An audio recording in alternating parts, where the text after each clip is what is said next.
अभी जो पाठ हुआ है रामचरितमानस का, जो भगवान राम प्रजाओं को उपदेश किए, ये बात आज की नहीं है, ये त्रेता युग की बात है और अभी कलयुग है। 4 युग होता है, कौन? सतयुग, त्रेता, द्वापर और कल युग। इस कलयुग की आयु 4,32,000 वर्ष है। हम लोग जानते हैं कि कलयुग की आयु 4,32,000 वर्ष। इसके पहले द्वापर युग बीत गया 8,64,000 वर्ष और ठीक उसके पहले त्रेता युग में भगवान श्री राम का अवतार हुआ। हजारों वर्षों तक तो वे राज ही किए हैं। लगभग 9 लाख वर्ष पुरानी बात को हम सुन रहे थे और यह कलयुग का आयु अभी कितना हुआ? 5,000 वर्ष से कुछ ज्यादा अभी हुआ है। ये अभी प्रथम चरण है। हर युग के 4 चरण होते हैं,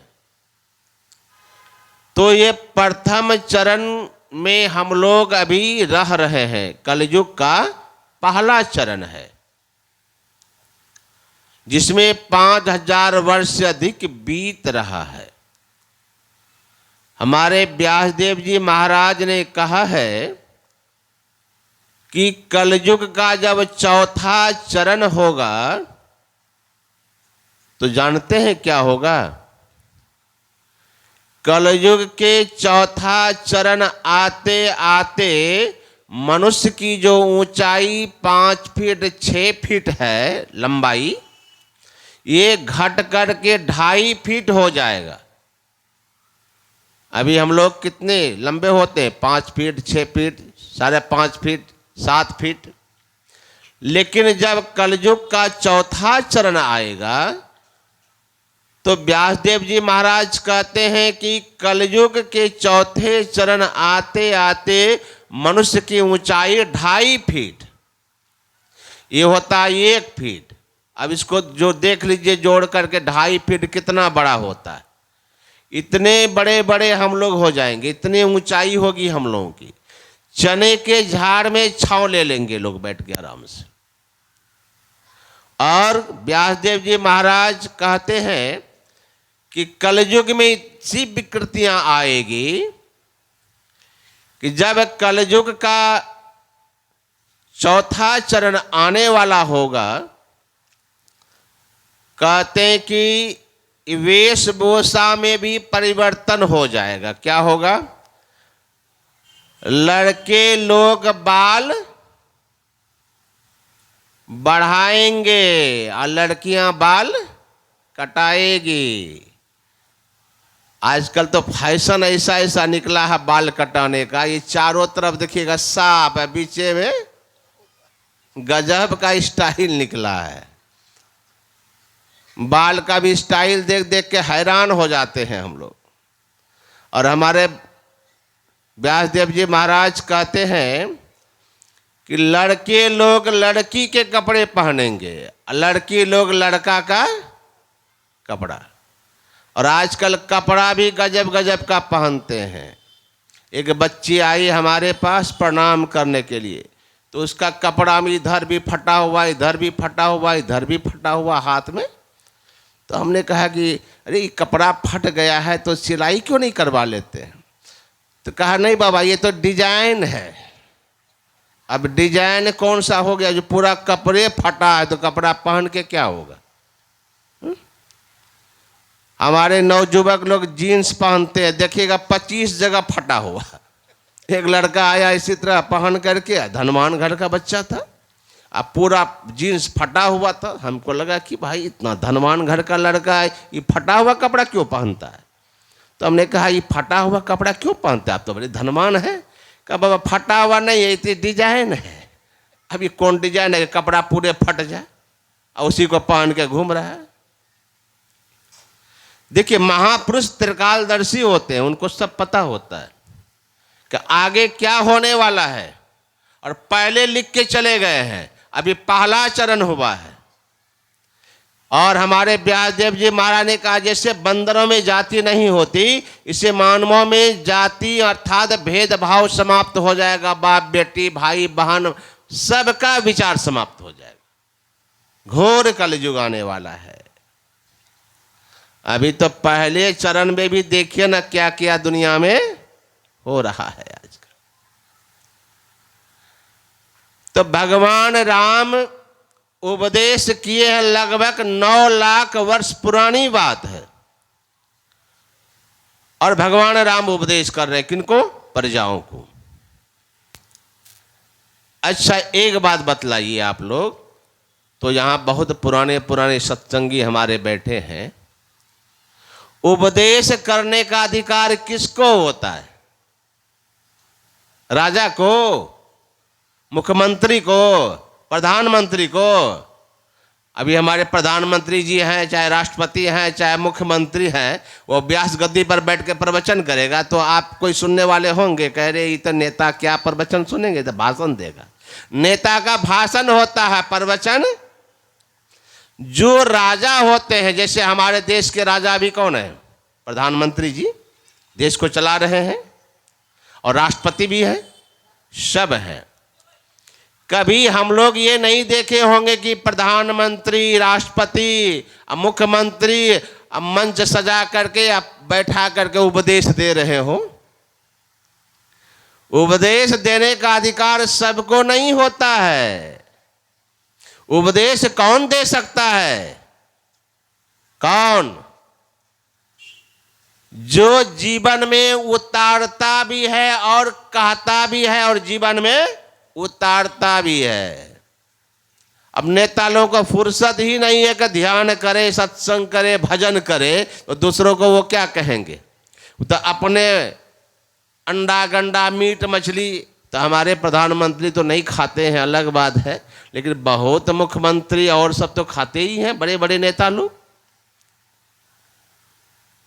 तो जब वो अपने मांस मड्डी हड्डी गुड्डी चबाएगा तो दूसरों को कहेगा तुम छोड़ो, तो मानेगा नहीं, मानेगा। मतलब उपदेश देने का अधिकार उसको होता जो स्वयं आचरण में उतारता हो। उपदेशक वही, इसीलिए राजा उपदेश नहीं कर सकता है। क्यों, राजा के अंदर में तो सारे विकार भरे होते हैं, और षड्यंत्र किए हुए तो खजाना होते हैं। देखिए ना अपने ही राज्य में कितना षड्यंत्र चलते रहता है, 5 साल में ना जाने क्या क्या होते रहता है बीच बीच में। पूरा प्रजा परेशान है, जनता परेशान है, कभी यह बात कभी वह बात। तो जो राज काज चलाता है उसके अंदर में छल प्रपंच भरा होता है, दाव पेज भरा होता है, तो वह आदमी उपदेश क्या करेगा। उपदेशक वही जो कहता भी हो और जीवन में उतारता भी हो। और यदि कहता हो और जीवन में नहीं उतारता हो तो ऐसे को क्या कहता है, ऐसे को क्या कहेंगे। जो दूसरों को कहे कि ध्यान करो और अपने करता ही नहीं है, दूसरों को कहे सत्संग करो, अपने करता ही नहीं है, दूसरों को कहे कि गुरु की भक्ति करो, अपने करता ही नहीं है, दूसरों को कहो एकनिष्ठ भक्त बनो और अपने बेविचार नहीं बने हुए, उसको कहने का अधिकार नहीं है। ऐसे के बारे में संत कबीर साहब ने बड़ी कड़वे शब्द का प्रयोग किया, कहता पे करता नहीं, मुख का बड़ा लवार। हम दूसरों को कहते हैं कि गुरु की भक्ति में सबकी भक्ति समा जाती है। कल मैं सुन रहा था प्रवचन में, मैं आ रहा था तो प्रवचन भी सुन रहा था, कल सुन रहे थे देवी देव समस्त पूर्ण ब्रह्म परम प्रभु गुरु में करे निवास। कल प्रवचन दिया जा रहा था मंच से कि सभी देवी देवता कहाँ निवास करते हैं? गुरु में। जब गुरु में सब देवी देवता भगवान सब गुरुवे में निवास कर जाते हैं तो हमको दूसरा दरवाजा खटखटाने की जरूरत क्या? गुरु की पूजा में सबकी पूजा, गुरु की आराधना में सबकी आराधना।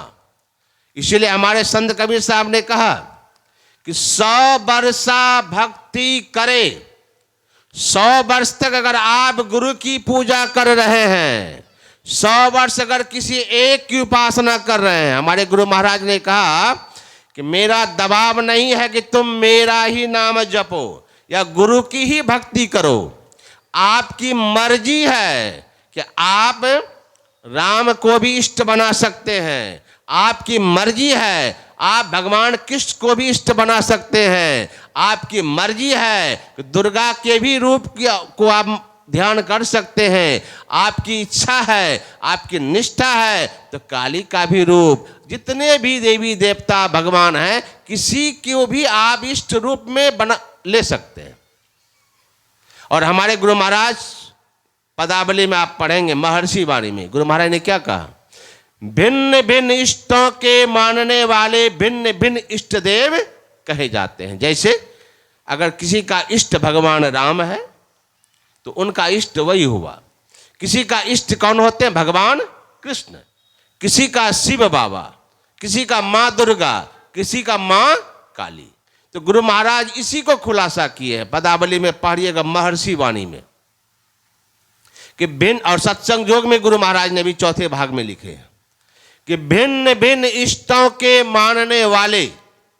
अब देखिए भिन्न भिन्न इष्टों का मतलब कोई राम को मानता, कोई कृष्ण भगवान को मानता, कोई शिव बाबा को मानते हैं, तो सबका इष्ट तो अलग अलग हो गया। भिन्न भिन्न इष्टों के मानने वाले भिन्न भिन्न इष्ट देव कहे जाते हैं, लेकिन सबकी आत्मा अभिन्न है। सबके इष्ट की आत्मा एक ही है। भक्त जब तक अपने इष्ट के आत्म स्वरूप को नहीं प्राप्त कर लेता है तब तक उसकी भक्ति पूरी नहीं होती। कितना खोल के गुरु महाराज लिख दिए हैं। तो हमारे गुरु महाराज के प्रवचन में भी है कि आपको जिस रूप के प्रति निष्ठा है, जिसको मर्जी आप इष्ट बना लीजिए, लेकिन एक को बनाइए। ऐसा नहीं थोड़ा उधर थोड़ा उधर थोड़ा उधर भी, ये भक्ति बेविचारणी भक्ति है।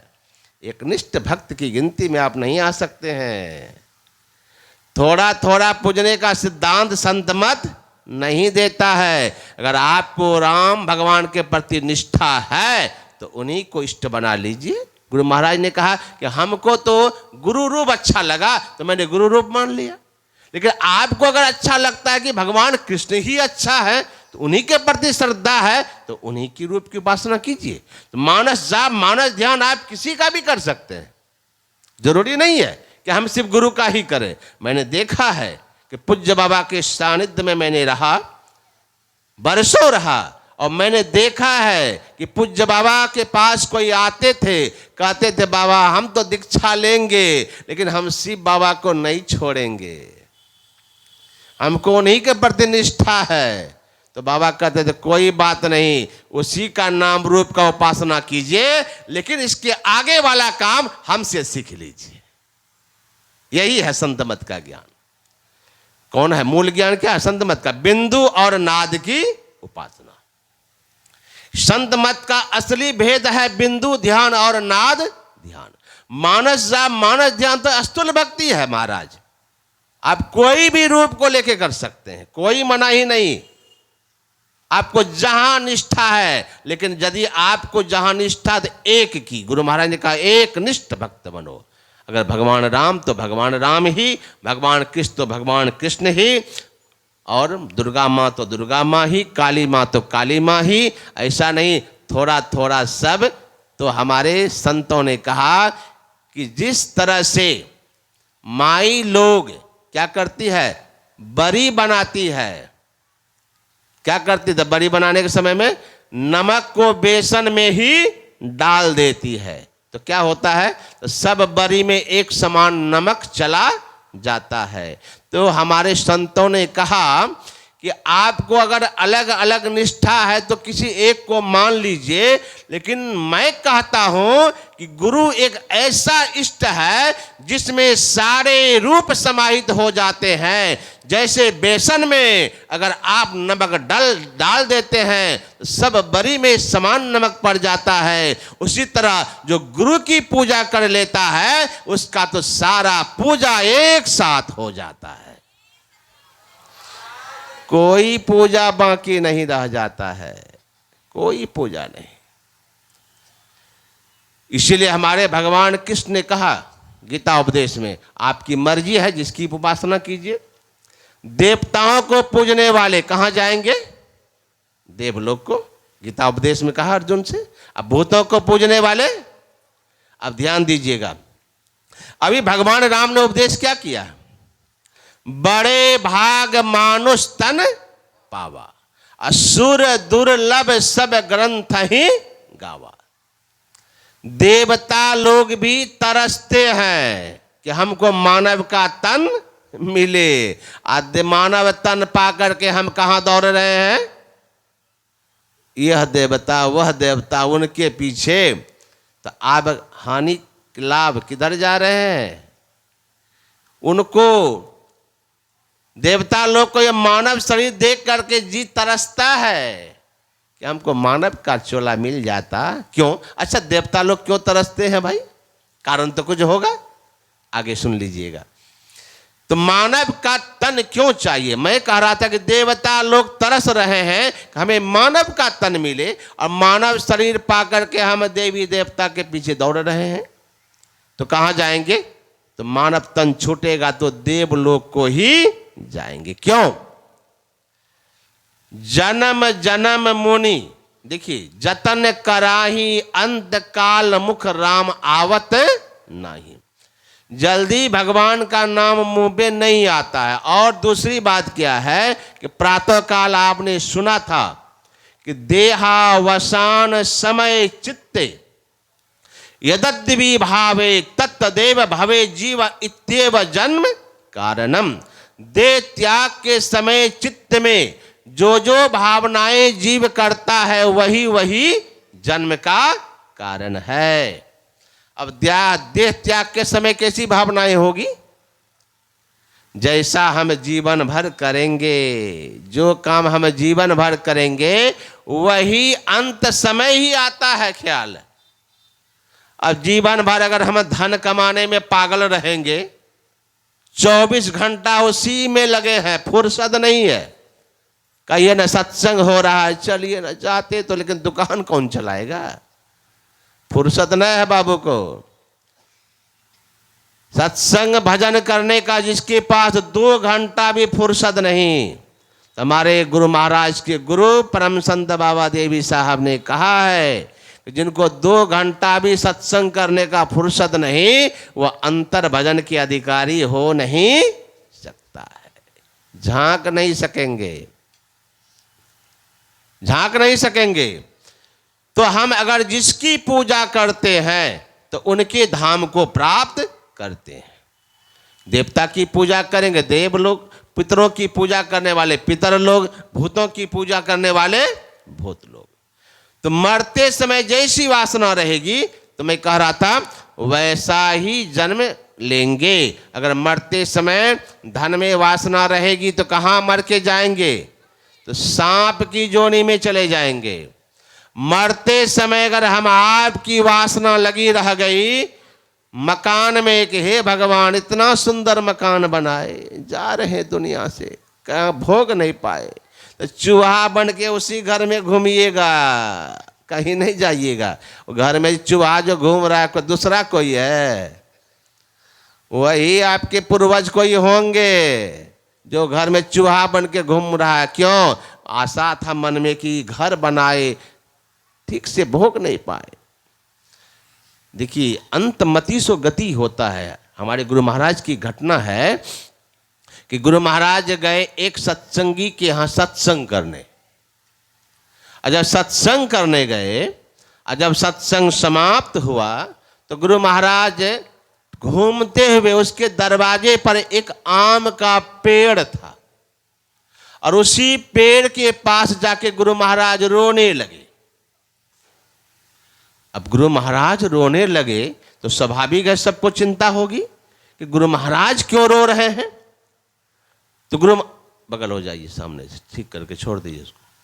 गुरु महाराज जब रोने लगे तो सब लोगों ने पूछा कि गुरुदेव कोई गलती हो गई, आप रो क्यों रहे हैं, क्या गलती होगी हम लोगों से गुरु महाराज। गुरु महाराज कहते हैं नहीं नहीं, आप लोगों से कोई गलती नहीं हुई है। तो गलती किनसे हुई थी, आखिर गुरु महाराज रो क्यों रहे थे। का गलती आपके पिताजी से हो गई। का पिताजी से क्या गलती हो गई। आपके पिताजी जब संसार छोड़ के जाने लगे तो उनके मन में यही भावना आई कि हम आम का पेड़ तो लगाए लेकिन आम का फल खा नहीं पाए। देखिए गुरु महाराज के समय की घटना है। गुरु महाराज कहते कि हमारे बहुत अच्छे सत्संगी थे, थोड़ी सी गलती हो गई, मरने के समय में इनके मन में यही ख्याल आ गया कि आम का पेड़ तो लगाए लेकिन आम का फल हम खा नहीं पाए। तब तक शरीर छूट गया और शरीर छूट गया तो आपके पिताजी सी आम के पेड़ में वास कर चुके हैं, वहीं जन्म ले चुके हैं। इसलिए हमको रोना आ रहा है, इतने अच्छे सत्संगी थोड़ी सी भूल हो गई तो आज आम के पेड़ के जोनी में चले गए। देखो इस पेड़ को काटना मत। गुरु महाराज ने कहा इस पेड़ को काटना मत, जब यह पेड़ सूख जाए तब इस पेड़ को काटना, और जिस दिन सूख जाए तो समझ जाना तुम्हारे पिता इस पेड़ की जोनी से मुक्त हो गए। देखिए थोड़ी सी भूल, इतने अच्छे सत्संगी गुरु महाराज के, तब आम के पेड़ में चले गए। हमारे माई सबको देखिए ना, सब माइनी के हिस्सा में। आज कौन छठ व्रत, तो कल एकादशी द्वादशी, कौन कौन व्रत करते हैं ठिकाना नहीं। हम तो बराबर कहते हैं दानापुर में 27 मई से 2 जून तक ध्यान शिविर चलता है। 1-2 साल पहले की घटना है कि कुछ सत्संगी सब तो आते ही हैं ध्यान करने के लिए, और संजोग से उसी में पड़ गया बट सावित्री का पूजा। तो कुछ सत्संगी लोग आए, माताएं लोग, सुबह का जब ध्यान के बाद स्तुति समाप्त हुआ 8 बजे वाला, तो सब माई लोग आई हमारे पास कमरे में दानापुर में। कहा बाबा कहने में तो डर लगता है लेकिन कुछ कहने आए हम। बोलिए क्या बात है। कहा कि आज हम लोग 10 बजे से 11 बजे का ध्यान करके एक जगह जाना चाहते हैं। बोले कहाँ जाइएगा। हमके बगल में थोड़ा एक पेड़ है, बड़ का पेड़, वहीं जाएंगे। तो हमके आश्रम छोड़कर बड़ का पेड़ के पास क्यों जाइएगा। का पूजा करने के लिए। तो किसका पूजा, बड़ सावित्री है ना आज, उसी की पूजा। बोले बड़ का पेड़ का पूजा कीजिएगा, ध्यान कर रहे तो मन नहीं भर रहा है तब जाएंगे बड़ का पूजा करने के लिए। तो हमने कहा कि ठीक है, जब इनको मन नहीं मानता तो दे दो, इजाज़त में दे दिया, जाइए आपको मन है तो कीजिए, हम क्या कहेंगे। चले गए बड़ का पूजा करने के लिए। वो बड़ का पूजा करती है सब माताएं लोग। वो बड़ का पूजा, उसमें सिंदूर टिकली क्या क्या लेके जाती है। और हम वही ध्यान शिविर खत्म हुआ, एक जगह सत्संग 2 जून को मेरा समाप्त हुआ, 3 को मैं निकला। अगर रास्ते में एक अररिया में एक भक्त के यहाँ जाके भोजन का समय में दिया, अब भोजन करके हमको निकलना था। जब वहाँ एक भक्त के यहाँ गए तो संजोग से, जब मैं गर्मी का मौसम होता है जून का महीना, तो 3 जून को इसी तरह से मैं उनके यहाँ गया। तो भोजन करने जब बैठा तो संजोग से बिजली कट गई। बिजली कट गई तो गर्मी लग रही थी, तो दौड़ के गई, एक बांस का पंखा लेके आई। तो पंखा लेके आई तो हमको झेलने लगी, तो हम भोजन करने लगे। तो पंखा झेलने के बाद, पंखा झेल भी रही है तो हमने कहा पंखा तो बड़ा अच्छा लगता है माता जी। कहता हाँ बाबा बहुत अच्छा पंखा, आप ही को दे देंगे। हम कहे हम क्या करेंगे, पंखा जहाँ जाते हैं व्यवस्था हो ही जाती। नहीं बाबा ये पंखा ऐसा वैसा पंखा नहीं है। तो हम कहे कौन पंखा है? कहा ये बड़ सावित्री का पूजा किए तो वही पंखा है। तो हमने कहा ये पंखा लेके क्या करती हैं? कहा जाके वो बड़ का पेड़ में झूलते हैं। हमने मन में सोचा बड़ का पेड़ में पंखा, उसको पसीना टपक रहा है क्या है? उनको पंखा उस बड़ का पेड़ में, ये असली बड़ सब बैठल है, ये इसका पसीना टप टप चुएगा, एक बार पंखा नहीं झेलेगी। असली बड़ तो ये, इसको पंखा झेलती है। गर्मी से बेचारा एकदम लहूलुहान खेत में काम करके आएगा, सामान ढो के आएगा, बोरा उठा के आएगा, पसीना से लथबथ, उस पर भी क्या कहे बड़का काम करके आए हैं। तो बाबूए को पता है कि कितना एकदम गरम गरम टेंशन मिलता है इन लोगों को। करती है व्रत, व्रत कम नहीं करती है। कार्यक्रम था मेरा रानीगंज में, ध्यान शिविर का आयोजन था, मेरा कार्यक्रम था, वहाँ मैं गया। सत्संग मंदिर में ध्यान शिविर चल रहा था। तो वहाँ एक भक्त आए हमको कहने के लिए, बाबा शाम को हमारे घर में थोड़ा चरण रखिए। हम कहे ठीक है जाएंगे। तो शाम को ले गए, हमको पता नहीं था क्या बात है, हमसे ले जा रहे हैं घर में। तो घर में ले गए तो घर के छत पर ले गए हमको, सबसे ऊपर में छत पर। हम कहे भाई नीचे नहीं ले जाके हमको छत पर ले जा रहे हैं, 3 मंजिला घर, और छत पर लेके वहीं कुर्सी उर्सी लगाए। तो वहाँ जाके आसनी उसने बिछाया, बैठे। वहाँ बैठे तो देखते हैं कि वहाँ पत्तल परोसा है, खीर पुआ मलपुआ क्या सब रखा हुआ है। हमने सोचा कि यहाँ पर व्यवस्था देखते कुछ और ही, क्या बात है। तो हमने कहा कि ये सब पत्तल में देखते हैं इतना परोस के रखे हुए हैं, क्या बात है। कहा बाबा आज करवा चौथ है। ओह तो हमको काहे के लिए लाए हैं? तो यही दिखलाने के लिए, देखिए ना कैसे व्रत टूटता है। तो देखिए वो चलनी में करती है ना, देख करके पानी कैसे कैसे पी रही थी। तो हमने कहा बाप रे। हमने कहा इसके लिए कहा हाँ बाबा दिन भर भूखे रहते हैं तब व्रत करती है।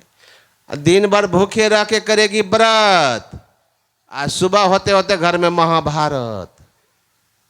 क्या कहेगी? अकल है बुद्धि है, हम नहीं देंगे तो घर ही नहीं चलेगा। सब ज्ञान इन्हीं को भगवान दे दिया है, और किसी को है ज्ञान? अब व्रत करती किस लिए? पति की आयु लंबी। ये व्रत करती है, बहुत सारे व्रत करती हैं कि पति की आयु लंबी हो। तो पति की आयु लंबी कैसे होगी माताएं? आप करती हैं व्रत दिन भर, और सुबह होते थे घर में महाभारत करते रहिएगा तो लंबी आयु होगी। तो क्या होगा? तो जैसे घर में महाभारत कीजिएगा तो पति को टेंशन दीजिएगा। तो टेंशन से क्या होता है पता है? आज डॉक्टर सिद्ध कर दिया है कि जितना डायबिटीज का पेशेंट है वो कारण क्या है? टेंशन। ब्लड प्रेशर हाई है, कारण क्या है? टेंशन। हार्ट बीट बढ़ रहा है, कारण क्या है? टेंशन।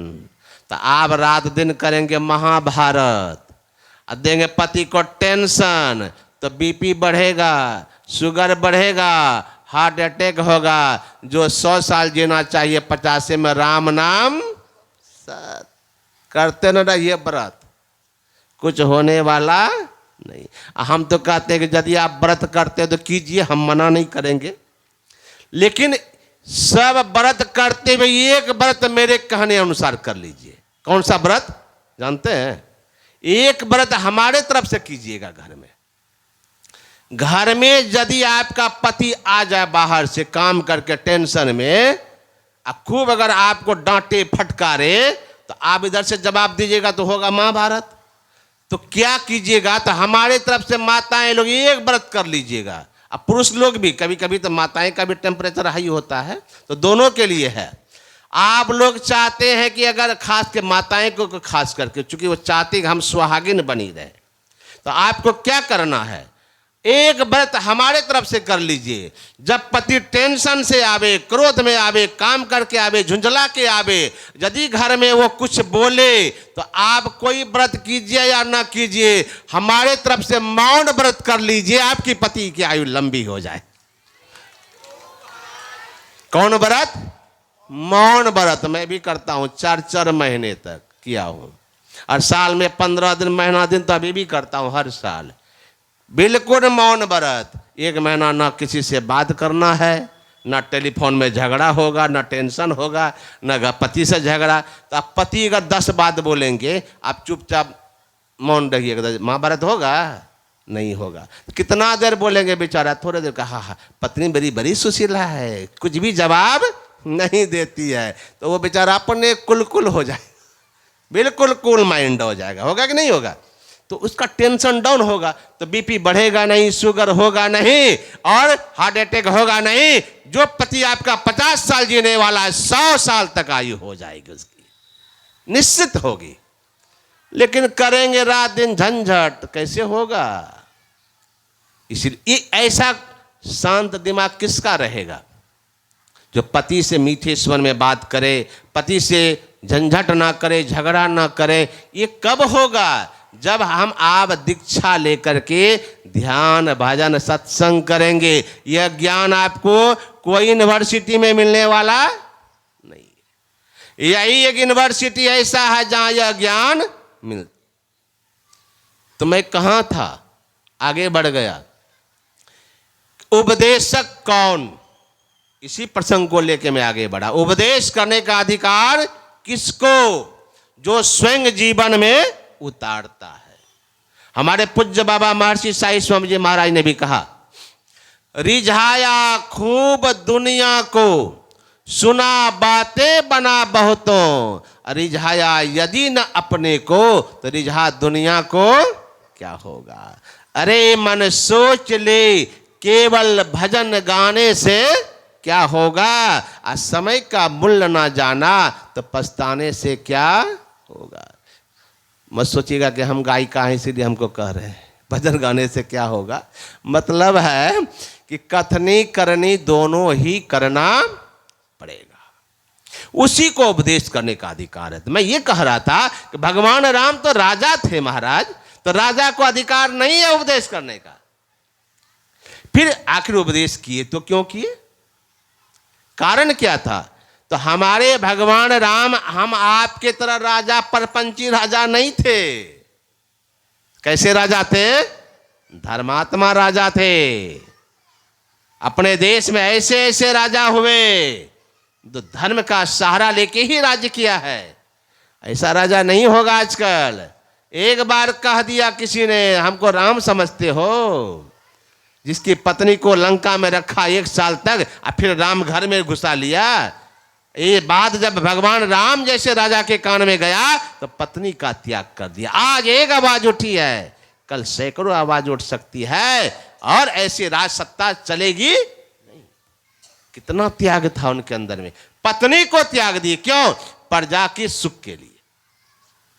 प्रजा को के सुख के लिए अपने पत्नी तक का त्याग, बच्चे का त्याग, भाई का त्याग, राज का त्याग। ऐसे राजा साधारण राजा नहीं थे प्रभु श्री राम। इसलिए वे धर्मात्मा राजा होते थे, इसलिए उनको अधिकार था उपदेश करने का। दूसरी बात, पहली बात तो हमारे प्रभु श्री राम धर्मात्मा राजा थे। दूसरी बात, उपदेश इसलिए किया राज सिंहासन पर बैठ करके कि भगवान राम के समय में राजतंत्र था, और राजतंत्र होने के कारण राजा की बात को मानना ही पड़ता था। भगवान राम ने सोचा कि हमारी बातों को प्रजा तो निश्चित मानेगी। हो सकता है गुरु वशिष्ठ कह दे, विश्वामित्र मुनि कह दे, नहीं भी माने। प्रातः काल मैंने कहा था ना कि गुरु महाराज कहते कि हमारी बात को मानो, आप नहीं भी मानते। बहुत लोग नहीं मानते हैं। अगर सब माने होते तो इतना ही लोग संत मत में जुड़े होते। सब सबकी बात नहीं मान रहे हैं आज। तो हमारे गुरु महाराज कहते कि संत समझाने आते हैं, लेकिन हम संतों की बात मानना नहीं चाहते हैं। तो संत आपको कोई सजा नहीं देगा, लेकिन राजा के यहां यह नियम है कि राजा की बातों को अगर नहीं मानेंगे तो राजतंत्र में आपको राजदंड मिलेगा ही। देखिए क्या उद्देश्य है भगवान राम का, कि सबको पता था कि राजा का अगर यह फरमान है, राजा का यदि आदेश है, तो इसको मानना ही पड़ेगा, और नहीं मानेंगे तो दंड भी मिलेगा। अच्छा, अगर अच्छी बातों को अगर मनवाने के लिए अगर राजा को दंड भी देना पड़े तो ऐसे राजा को कोई दोष नहीं लगता है। तो हमारे भगवान राज सिंहासन पर आसीन थे, राजतंत्र था, इसलिए भगवान राम ने सोचा यह हित की बात है, ये लोगों की कल्याण की बात है। अगर मैं राज सिंहासन से इस बात का अगर मैं घोषणा करता हूं तो हमारे सभी प्रजा लोग इस बात को मानेंगे, और मानेंगे तो क्या होगा, निश्चित उसका कल्याण होगा। इसीलिए राजा होकर उपदेश किया। तो क्या कहा, बड़े भागे मानुष तन पावा, असुर दुर्लभ सब ग्रंथ ही गावा। ये बात उपदेश किए हैं। लेकिन राज सिंहासन पर जब बैठे हैं तो भगवान राम ने सबको बुलाया। उपदेश तो बाद में किए हैं, ये बड़े भाग मानुष तन पावा, लेकिन पहले सबको बुलाए हैं। गोस्वामी जी ने लिखा है, एक बार रघुनाथ बुलाए, गुरु द्विजपुर वासिन सब आए। भगवान बुलाए हैं, और आए कौन है, गुरु द्विजपुरवासी सब आके बैठे हैं। और सब जब बैठ गए तो भगवान राम राज सिंहासन पर आसीन है, और सब लोग बैठे हैं। तो किसी के मन में बात हो गई कि भगवान हम लोगों को बुलाए हैं आज, लगता है इनको कोई मोह ममता घेर लिया है। तो भगवान थे, सबके मनोभाव को समझ गए, सबके मन की बात को पढ़ लिए, कौन कौन प्रजा के मन में क्या क्या बात चल रहा है। एक कोई बड़ी बात नहीं है, आपके मन, किसी के भी मन की बातों को जान लेना वह कोई बड़ी बात नहीं है। कि बाबा कैसे बड़ी बात नहीं है, बस आप जान जाएंगे। कब जान जाएंगे, जब गुरु महाराज ने जैसा कहा है वैसा हम अगर करने लग जाए। हमारे गुरु महाराज भी कहा करते थे, मैं सबकी मन की बातों को जान जाता हूं, सबके मन की बातों को जान जाता हूं, लेकिन अगर कहना शुरू कर दूंगा तो सब हमको छोड़ छोड़ के भाग जाएगा। क्यों भागेगा, ये मन है, ये मन में हमेशा अच्छी बातें ही नहीं, कभी कभी बुरे ख्याल भी आते हैं, सबका आता है। हमारे पूज्य बाबा महर्षि साईं स्वामी जी महाराज के पास एक सज्जन आए और कहते हैं, बाबा ध्यान करने का मन नहीं करता है। क्यों, मन बहुत भागता है। तब पूज्य बाबा ने कहने की कृपा की, तुमरे भागता है, हमारा भी भागता है। ये मन ऐसा है, बस सबका भागता है, लेकिन मन के अगर बहाव में अगर बहते रहेंगे तो फिर तो रसातल चले जाएंगे। भगवान बुद्ध का एक शिष्य था, भिक्षुक, उनको कहीं विदाई में कपड़ा मिला। भगवान बुद्ध के शिष्य को कपड़ा मिला, तो कपड़ा जब मिला तो उनके मन में हुआ कि आज हमको यह वस्त्र मिला है, तो आज बुद्ध को मैं यह वस्त्र समर्पित कर दूंगा, चढ़ा दूंगा। विदाई में दिया होगा कोई, वस्त्र को लेकर के चले गए भगवान बुद्ध के पास, और भगवान बुद्ध के चरणों में रख के कहा कि मैं आपके चरणों में यह समर्पित करता हूं, मुझे आज विदाई में मिला है, भिक्षा में। तो भगवान बुद्ध ने कहा, देखो जी, हमारे पास तो बहुत वस्त्र हैं, ज्यादा वस्त्र रख करके मैं क्या करूंगा, इसलिए तुम ये वस्त्र ले जाओ। भगवान बुद्ध कह दिए तब कह दिए। वह वस्त्र उठा के लेके चला तो गया, लेकिन मन में उसको यह भाव आया कि जब भगवान बुद्ध हमारे दिए हुए वस्तु को स्वीकार ही नहीं करेंगे तो हम यहाँ रह के क्या करेंगे, हम चले जाएंगे, अब ये साधु जीवन छोड़ देंगे और चले जाएंगे, हम विवाह कर लेंगे, शादी कर लेंगे। कब करेंगे? पहले ये वस्त्र को बेचेंगे, बेच के पूंजी हो जाएगा तो फिर थोड़ा सा और धंधा बढ़ाएंगे, फिर धंधा बढ़ाएंगे, बढ़ाते बढ़ाते बढ़ाते जब पूरा पैसा हो जाएगा तो घर भी बना लेंगे, और घर बना लेंगे तो सारी व्यवस्था हो जाएगी तो शादी भी कर लेंगे। ये भिक्षु मन में सोच रहा था, घर चले जाएंगे, शादी कर लेंगे।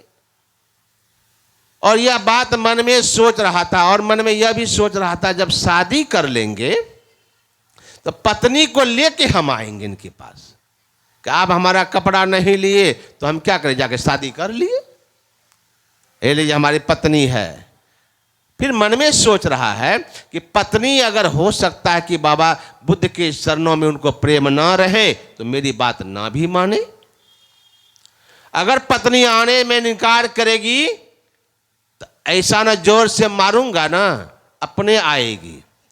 यह मन में भाव उनको आया था। और संयोग से यह घटना उस समय घटी जब भगवान बुद्ध बैठे थे और वही भिक्षु भगवान बुद्ध को पंखा झेले रहे थे। अब ये सारी बातें मन में उत्पन्न हो रही है कि भगवान बुद्ध हमारा वस्त्र धारण नहीं ग्रहण किए, मैं वस्त्र को लेके जाऊंगा, बेच करके पैसा होगा उसको बढ़ा बढ़ा करके घर मकान जगह जमीन सब बना लूंगा, फिर शादी करूंगा, फिर पत्नी को लेके आऊंगा, पत्नी नहीं आना चाहेगी तो जोर से मारूंगा।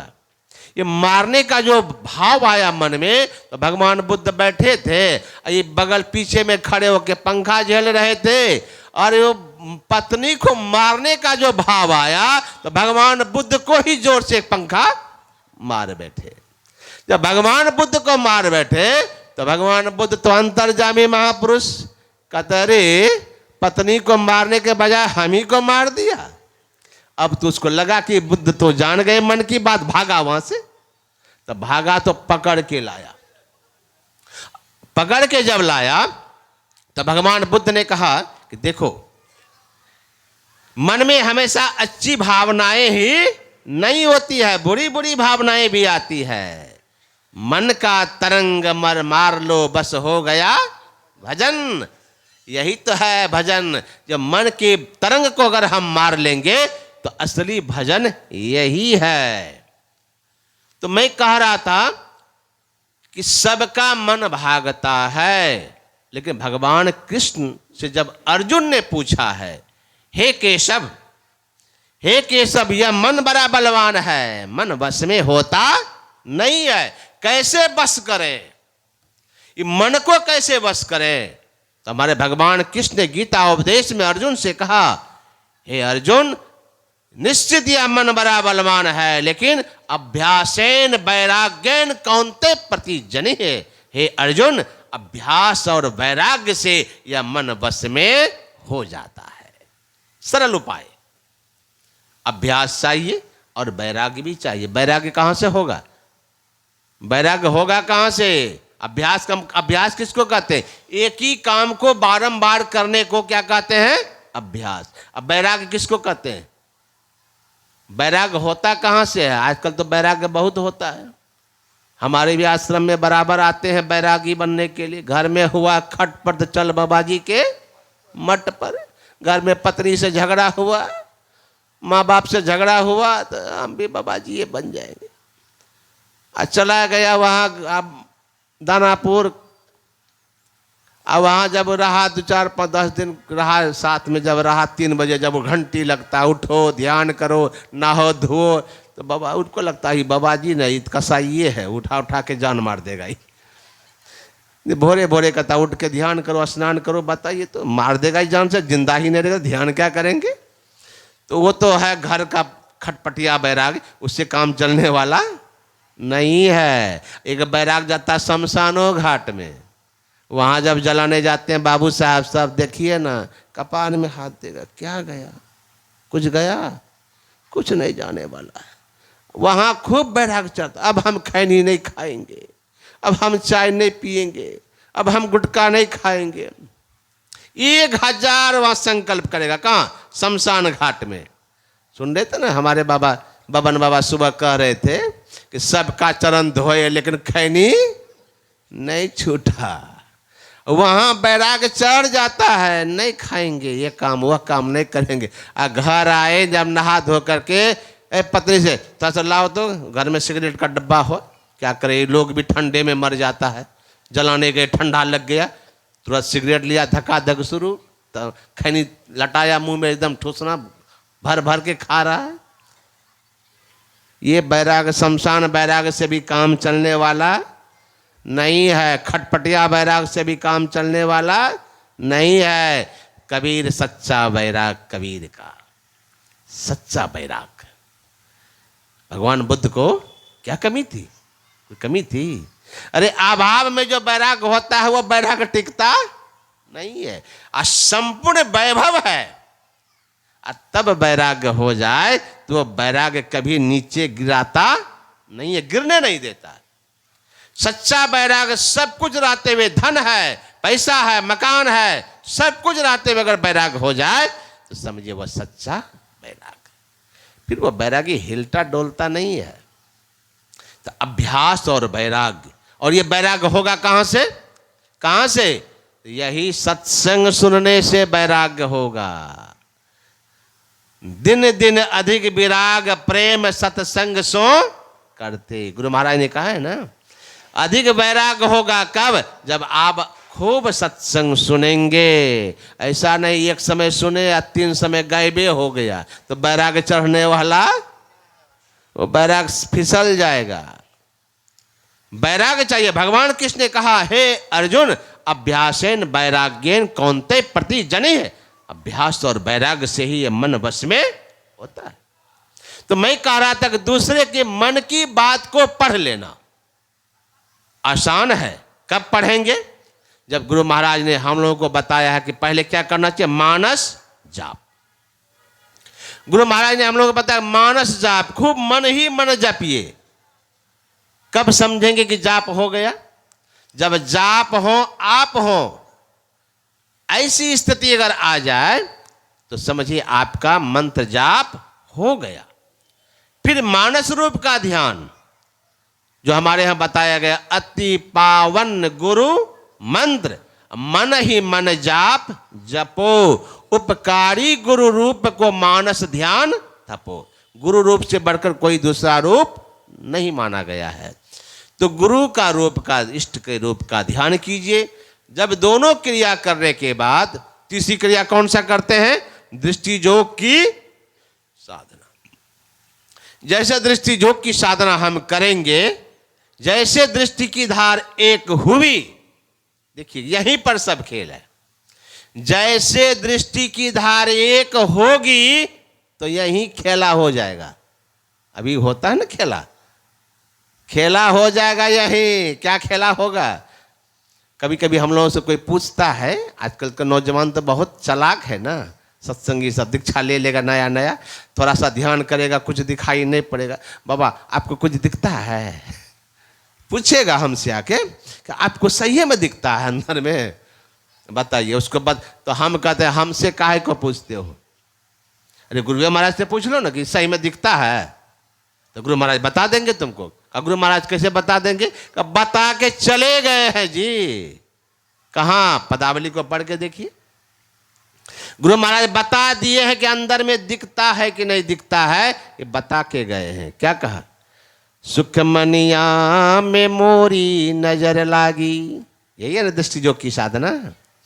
सुखमनिया में मोरी नजर लागी, सुखमनिया में मोरी नजर लागी। कब लगी? गुरु महाराज ने क्या कहा?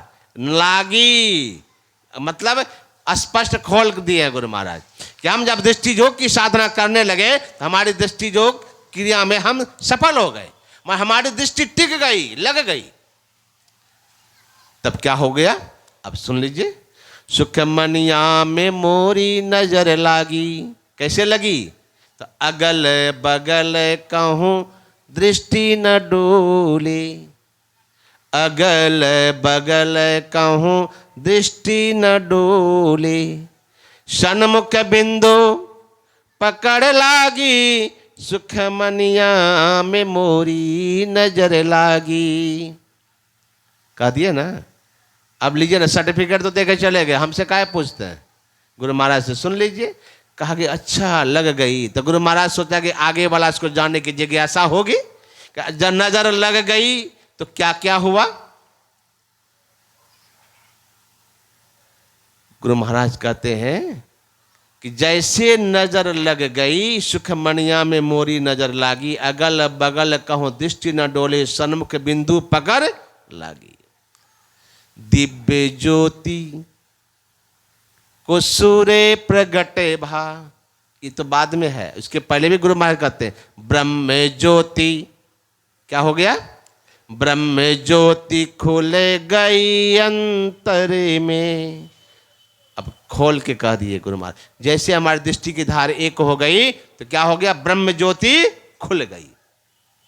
और निशी अंधियारी हदस भागी, सुखमनिया में मोरी नजर लागी। तब आगे कह रहे दिव्य ज्योति को सूर्य प्रगटे भा, सूरत सारे शब्द लागी, सुखमनिया में मोरी नजर लागी। बाबा देवी कहे में ही सो, बाबा देवी कहे में ही सो, ऐसे ही करे निस दिन जागी, सुखमनिया में मोरी नजर लागी। यह है ब्रह्म ज्योति खुलने का साधन। जैसे दृष्टि की धार एक होगी, अंदर में ब्रह्म ज्योति प्रज्वलित हो जाएगी, तो क्या होगा? क्या होगा? तो गोस्वामी जी लिखते दलन मोहतम सो सुप्रकाशो, अब बड़े भाग उड़ आवई जासु। वही आदमी बड़भागी है। कौन? जिसको वह प्रकाश का दर्शन हो जाए, मानव तन पाने के बाद वही बड़भागी है, वही भाग्यशाली है। और तब क्या होगा? ज्ञान।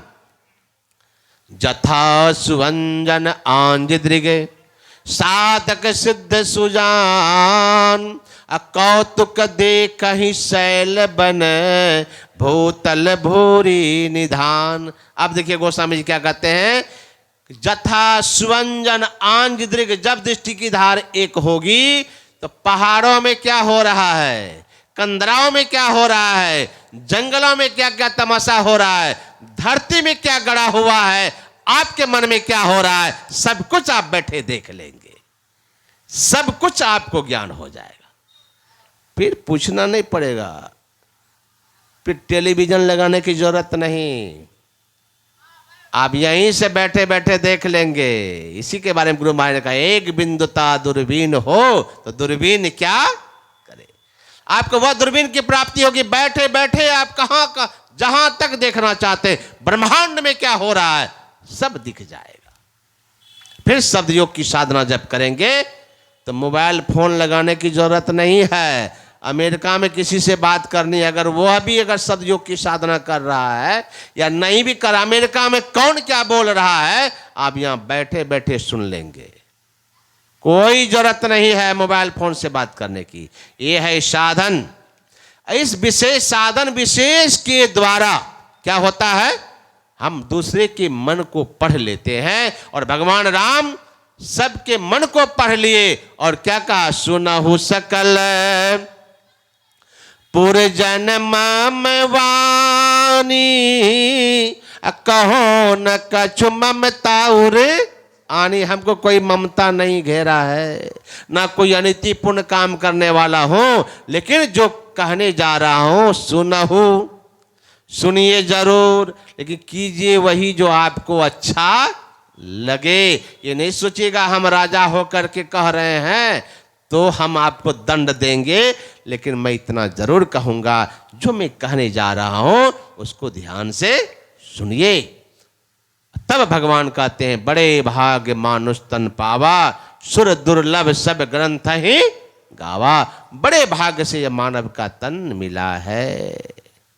इसलिए हमारे पूज्य बाबा भी कहते हैं, ऐसा यह अनमोल रतन तन प्रभु ने तुमको है दिया, इसको पाकर रे मन मूरख सोच भला तू क्या किया। MMB ऑफिशियल यूट्यूब पर यह सत्संग का जो कार्यक्रम है वो चल रहा है। आप लोग इसको सब्सक्राइब करके देख सकते हैं, कहीं भी ये देखा जा सकता है।